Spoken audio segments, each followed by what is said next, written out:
નમસ્કાર મિત્રો. આજે આપણે વાત કરવા જઈ રહ્યા છે પાપ મોચીની એકાદશી.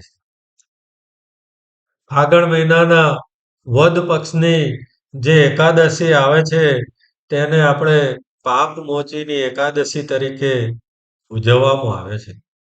શાસ્ત્રમાં જણાવ્યું છે કે આ દિવસના વ્રત, પૂજા એ ભગવાન વિષ્ણુની ભક્તિથી મનુષ્યના બધા જ પાપો દૂર થઈ જાય છે. જીવનમાં સુખ, શાંતિ અને સમૃદ્ધિ મળે છે. ચાલો આજે આપણે જાણીએ પાપમોચની એકાદશીનું મહત્વ, તેની કથા અને વ્રત કરવાની રીત. હિન્દુ પંચાંગ મુજબ ફાગણ મહિનાના વદ પક્ષની જે એકાદશી આવે છે એ એકાદશીને આપણે પાપમોચની એકાદશી તરીકે ઓળખીએ છીએ.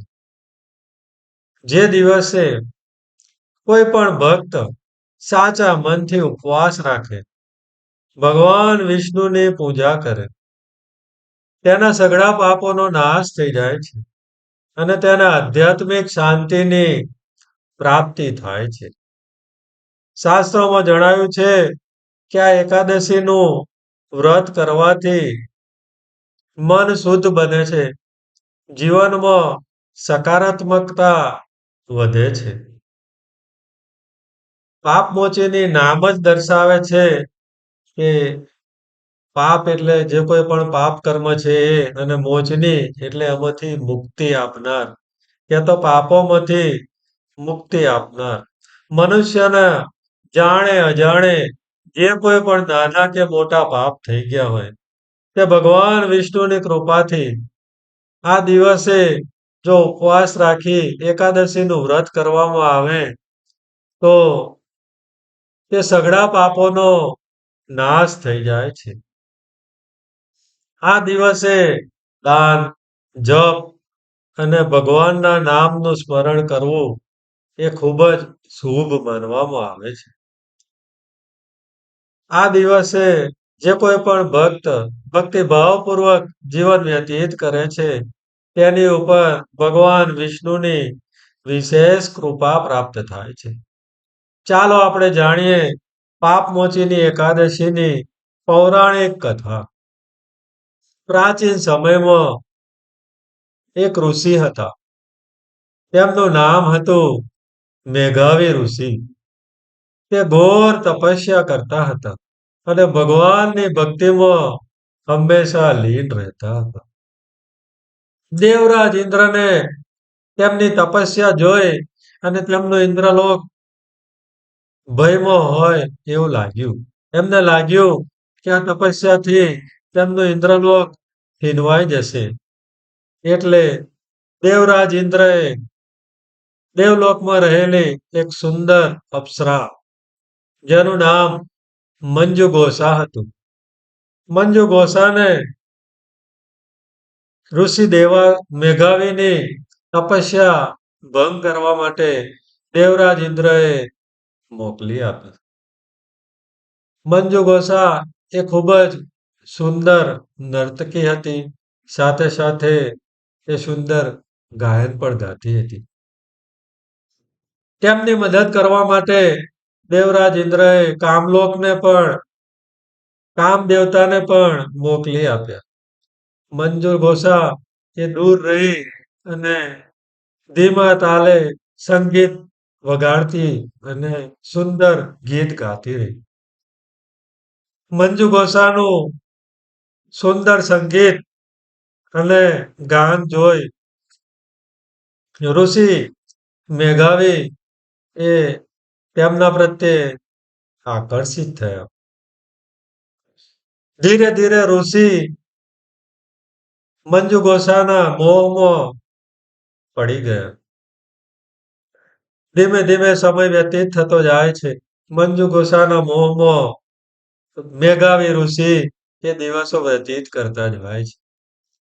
એક દિવસ સંધ્યાકાળે મંજુ ઘોષાએ કહ્યું કે ઋષિવર, મને આજ્ઞા આપો, રજા આપો. ઋષિ કહે છે સંધ્યાકાળ છે, આજની રાત રોકાઈ જા, કાલે સવારે તને આજ્ઞા આપીશ.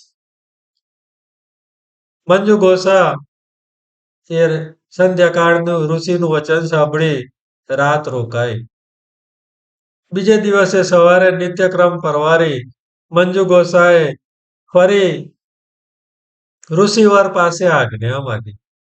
ઋષિવર કે સવારનું ટાણું છે, હું પૂજા કરી લઉં, ફરી બપોરનું ભોજન કરી અને પછી નીકળી જજે. એમ કરતા કરતા મધ્યાહન સમય થયું. મધ્યાહન સમય થયો એટલે ઋષિવરે કહ્યું કે સાંજ પડે ત્યારે નીકળી જજે. સંધ્યા પડી એટલે ફરી આગલા દિવસની જેમ જ સંધ્યાકાળે ના જવાય. આજની રાત રોકાઈ જાઉં. કાલે સવારે રજા આપી દઈશ. એમ કરતા કરતા રોજ આ જ ક્રમ ચાલે. સાંજનું સવાર, સવારનું બપોર, બપોરનું સાંજ. આમ કરતા કરતા ઘણો સમય વ્યતીત થઈ ગયો. એટલે મંજુ ગોસાએ એક દિવસ ઋષિ મેઘાવીને કહ્યું, ઋષિવર, હવે તો મને આજ્ઞા આપો. ઘણા વર્ષો વ્યતીત થઈ ગયા છે. આ સાંભળી ઋષિવરને સમયનું ભાન ન રહ્યું એટલે સમાધિ લગાવી. સમાધિ લગાવી અને જોયું તો એમને ખબર પડી. 1 વર્ષ, 2 વર્ષ, 3 વર્ષ, 5 વર્ષ, 10 વર્ષ, 25 વર્ષ નહીં, પૂરા 57 વર્ષ. હા, 57 વર્ષ વ્યતીત થઈ ચૂક્યા હતા. ઋષિને પોતાની ભૂલનું ભાન થયું. એટલે એમને લાગ્યું કે આણે તો મારે જીવન ખરાબ કર્યું. ઋષિવરની આંખોમાંથી અશ્રુધારા વહી જાય છે અને અંતે ઋષિવર ખૂબ જ ક્રોધિત થઈ જાય છે. ક્રોધિત થઈ અને કમંડળમાંથી જળ લઈ અને શ્રાપ આપે છે કે જા મંજુ ગોસા, તે મારું જીવન બગાડ્યું, તો તું એ પિશાચીની બની અને બાકીનું જીવન વ્યતીત કરીશ. મંજુ ઘોષા ઋષિના ચરણોમાં રડતા રડતા પગે લાગી અને પડી જાય છે. ઋષિને કહે છે કે ભૂલ જેટલી મારી હતી એટલી તમારી પણ હતી. બીજી વાત એ છે કે ભક્તો શાસ્ત્રો કહે છે કે જો ઋષિના સાનિધ્યમાં રહીએ તો કોઈ ખોટું ના થાય. હું તો તમારા સાનિધ્યમાં 1, 2, 5, 25 નહીં, પૂરા 57 વર્ષ રહી અને હવે જો મારે પિશાચીની બની અને જીવન વ્યતીત કરવું હોય તો આવનારા સમયમાં કોઈ વ્યક્તિ ઋષિ મુનિઓ પર વિશ્વાસ નહીં રાખે. મેઘાવી ઋષિને એની વાત સાચી લાગી. એટલે મેઘાવી ઋષિએ એમને પ્રાયશ્ચિત માટેનું ઉપાય બતાવ્યો કે પાપ મોચીની એકાદશી, ફાગણ મહિનાની વદ પક્ષની જે એકાદશી, એ એકાદશીનું વ્રત કરો. મંજુ ગોસાએ પૂછ્યું કે આ વ્રત કેવી રીતે થાય? ઋષિએ કહ્યું કે આગલે દિવસે દસમના દિવસે સંધ્યાકાળ પછી અન્ન જળનો ત્યાગ કરવો. એકાદશીના દિવસે સવારે વહેલા ઉઠીને સ્નાન કરવું. ભગવાન વિષ્ણુની મૂર્તિ સામે દીવો પ્રગટાવો. મૂર્તિ ના હોય તો તસવીર કે ફોટો હોય તો પણ ચાલે. ભગવાન વિષ્ણુની પૂજા કરવી. ભગવાનને તુલસીના પાન અર્પણ કરવા. ફૂલ ફળ અર્પણ કરવા. દિવસભર ઉપવાસ રાખવો. ભગવાન વિષ્ણુના નામનો જાપ કરવો. સાંજે ફરી ભગવાનની આરતી કરવી. ભજન કીર્તન કરવું. બીજા દિવસે એટલે કહેતા દ્વાદશીના દિવસે પારણા કરી વ્રતનું સમાપન કરવું. પાપ મોચીની એકાદશીનું વ્રત કરવાથી પાપોનો નાશ થાય છે. મનને શાંતિ મળે છે.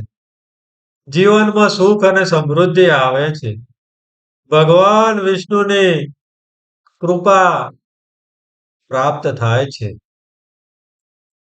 તો આ પાપમોચીની એકાદશીનું વ્રત કરી મંજુ ગોસાએ પણ પિશાચીની યોનિમાંથી મુક્તિ મેળવી. આ બાજુ મેઘાવી ઋષિને પણ પોતાની ભૂલનું ભાન થયું એટલે એ પણ એમના પિતાજી પાસે ગયા. એમના પિતાજીએ એમને પણ પાપમોચીની એકાદશીનું વ્રત કરવાનું કહ્યું. તો મેઘાવી ઋષિએ પણ પાપમોચીની એકાદશીનું વ્રત કરી એમનું જે કોઈ ભૂલ હતી, પાપ હતું, એમનું પ્રાયશ્ચિત કર્યું. તો મિત્રો, આ હતી પાપમોચીની એકાદશીનું મહત્વ અને તેની પવિત્ર કથા. જો તમને આ માહિતી ગમી હોય, વિડીયો ગમ્યો હોય, તો વિડીયોને લાઈક કરજો, શેર કરો અને આવા જ વધુ વિડીયો માટે ચેનલને સબસ્ક્રાઇબ કરવાનું ભૂલશો નહીં. કોમેન્ટમાં જય શ્રી વિષ્ણુ કે જય શ્રી હરિ અવશ્ય લખજો. આગામી વિડીયો સુધી સર્વેને જય માતાજી, જય શ્રી કૃષ્ણ. ઓમ નમઃ પાર્વતી પતય હર હર મહાદેવ.